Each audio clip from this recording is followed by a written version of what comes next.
nk'uko mwabyumvise umukuru w'igihugu yashikirije avuga yuko ibanki nkuru y'isi yose n'ikigega mpuzamakungu CFMI ibyo bavyagirije abategetsi bo hejuru, mbere avuga ko nawe arimwo yuko bashobora kuba bari muri byo gutunganya nabi amafaranga y'agaciro kumbure ku nyungu zabo. Umwihezo parseme yogira kuri ibyo ni ubwa mbere sinibaza cyane ko kubo bagiriza gutyo, ahubwo hariho ibintu bimwe bimwe leta ibikorwa leta yubwirizwa kuba yakoze ku buryo yoba yerekanye inguvu no gushaka gukwiye kugira batuze aho kageso kabi kari karapfuka mu gihugu munda. Ubwa mbere ejo bundi umukuru w'igihugu yaravuze ati hariho abantu bagenda i Dubai bagatora amafaranga muri BRB amadovize bakayajana hama bagaca baza mu bakarutira ngo bakaza kuyadaraza ngaha kuri marché noir. Ariko ico ni kintu coroshe gufata abo bantu. Iyo liste y'abarose amadovize irahari. Ayo madovize bagiye haro preving no birabura ati mbega barinje ibidandazwa declaration de mise en consommation zabo muri douane ziri hehe binjirije ko ibidandazwa zitahari. Abo bantu ubwo nyene boca basigura bagafatwa. Nico gituma ukaraba mbere na procedure de sorting ne vyagenze. Urumva rero ntawo kwirigwa raja kure yavuga ngo bo tuzofata ngo mu misi barahari ubunyene n'ubunyene buvuga tuti bagire enquête bucafa n'abari barongoye ibanki nkuru y'igihugu ico gihe buca babibazwa ntibari ngaha ntibahari. Ingene vyagiye biragenda.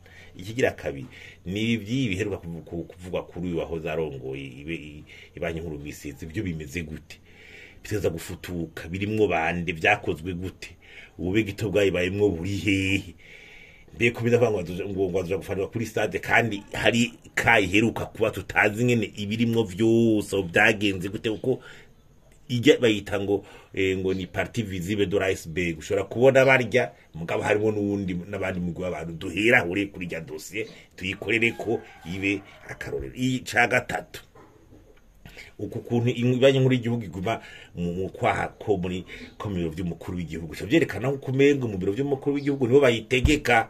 Urumva ibizoba bibi byose muri banki centrale bica vyagirizwa ibiro by'umukuru kuko niyiri kukitovayo ikintu cyo kiratunganywa nabi baca barati ministère de tutelle oro banki ntuzo mukuru w'igihugu mu biro by'umukuru w'igihugu byaramaze gufata iyo bere bucumengo nivyo biriko birayitegeka. Tubaza ko ibintu byofatwa ingingo zofatwa zihutirwa zobize.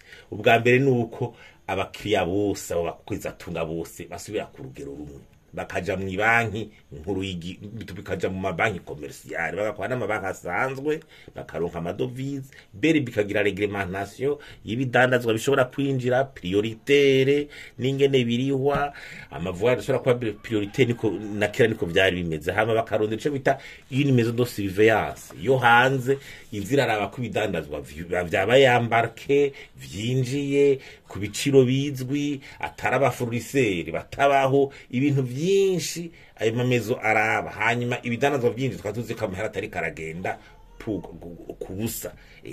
Hanyuma ikindi Robert bigasura kuba kwigenga ikaba independent kigenga, hanyuma ikaza irakontrola amabanki yandi.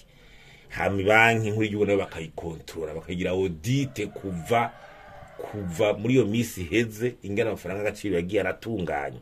Uko nubundi birabaje kubona mu misi yahera ejo bundi ama reserve de change zari zababa ukwezi, hanyuma muri no misi FMIJ bagasanga zigeze ku ndwi zibiri.